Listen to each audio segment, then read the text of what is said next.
consumer Hi guys, so reference. today I'm playing dito sa, ano to, bidang, game meron that palang I pamilyang bayan na one bidang of my friends Pamilyang mamimili. mamimili. PPPS. Meron po silang in-award na most consumer-friendly public Ito Skyfire yung bungabong. hilarious. Paano, bakit naging consumer friendly? May mga Just criteria sila, Sir Joel, yung pagbibenta ng patas sa presyo, Ayun, hindi malinis ka ang madadaya dito. Tapos malinis yung kapaligiran, at saka yung mga produktong nilang ibinibenta ay ay ligtas, hindi po siya yung uncertified or mga substandard na Ay, products. may magandang aswerte naman ng mga taga-bungabong, no? At meron silang ganitong klase ng pamilyang bayan na kudos. Sa mga nagpapatakbo po dito pamilyang bayan na ito. Alright, guys. Pero syempre, nabigyan din ng pagkilala. Di ba? Yung Marami pa po. Sablayan, ano pa ba?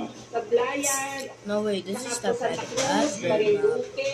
Sa may Maropa po, umikot po sila Marinduque, Lubok, Romblon, at saka po itong Batarasa Public Market. Yan po siguro to. Okay. Sa Western Visayas, anong naging event natin dyan? Ang Western Visayas po ay maraming mga aktibidades na ginawa. Meron silang frisbee, meron silang Adapt a Plant program, at saka meron pa po silang may monitoring din po silang ginawa, UNDA special monitoring. At saka po, hindi lang po yung ginawa nila, iba-ibang probinsya sa Western Visayas, gaya ng Aklan, Antique, Capiz, Guimaras, Iloilo, at Negros Occidental. Marami po silang mga aktibidad, kagaya po ng mga Consumer Protection Social Media IEC Contest, meron po silang World Standards Day, meron po silang quiz bee, meron po silang interagency link teaching, pag-quiz, sa Iloilo naman po ito. Ano naman yung Adapt a Plant? Paano ba ang mechanics Ito nun? po, Adapt a Plant, nakipag-ugnayan sila sa Department of Agriculture Regional Office sa Region 6. Nabigay po sila ng 300 seedlings ng iba-ibang mga... Tapos ikaw magtatanim. Opo, tapos yung mga consumer, may pipirmahan po sila na kasunduan na dapat inu-nurture nila, aalagaan Ay, nila. galing. Oo. Hindi, ito yung mga puno na pwedeng mapakinabangan natin ng buwilang taon. Ano? Very nice. So, Region 2, ano ang pinaka tinampok dito po sa lugar na ito? Ito Sa na, Region 2.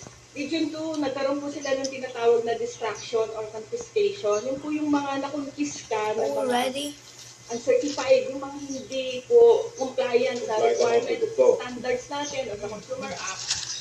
Sinira po nila yon, pero naaayon naman po yun sa regulasyon yung pagsinira nila. Okay. So, parati nating dinidiin mga kapuso yung ating tema para sa Consumer Welfare Month po ngayon. Be smart, assert your consumer rights. Siyempre, ang layo nilang BPI dito, hikayatin po yung ating mga consumer at may kaalaman Nahabol sa ako. kanilang mga karapatan. Nahabol ako. Tayo sa ito pang balita, mga kapuso. Kanina po ng Department of Trade and Industry, DTI at Rizal Commercial Banking Corporation, RCBC, ang roll out ng timbangan po ng bayan units sa iba't ibang municipalities sa Luzon. Ito ay kasabay po ng selebrasyon para po sa Consumer Welfare Month na may temang Be Smart, Assert Your Consumer Rights. Simula po nito ng October, nasa 26 municipalities na po sa Luzon ang merong timbangan ng bayan o TNB units. Lalo po ng DTI na palawakin pa ang rollout na ito sa 66 municipalities hanggang sa katapusan ng buwan. Ipapaskil po sa TNB units ang consumer rights and responsibilities at pagbibigay po ito ng mga paraan upang ma-report ang anumang discrepancies. Kasunod ng pagsisimula ng proyekto ng Agosto, binigantiin ng timbangan ng bayan ang responsibilidad ng iba't ibang ahensya na maprotektahan at mapangalagaan ang mga consumer. Timbangan ng bayan, meron na tayong ilan yung na-roll out natin sa 26 na munisipalidad. Po, ako. Bawat munisipalidad, isang timbangan lang ang binibigay. Class 4A municipality lang po mula sa ngayon. Inuuna natin. Tapos, palalawakin natin, magiging 66 municipalities. 66 na hanggang ngayong katapusan ng Oktubre po. Ng Oktubre, alright. Pero ilan ba ang target? May target pa tayo dito. Bawat pamilihan ba ay dapat nilalagyan natin? Opo, yung bawat pamilihan po, dapat may isa. May isa. Okay. Pero sa ngayon po, ang aming usapan with the RCBC po, yun po muna mga class 4A municipality. Yun ang Sa kalaunan po, Ano kapalawakan. klaseng timbangan ba ito? Ito yung mga digital o ba? Ito po yung, nakikita mo ba Sir Joel, yung nakasabit? Yung mano-mano lang. Mano-mano, Mano-mano.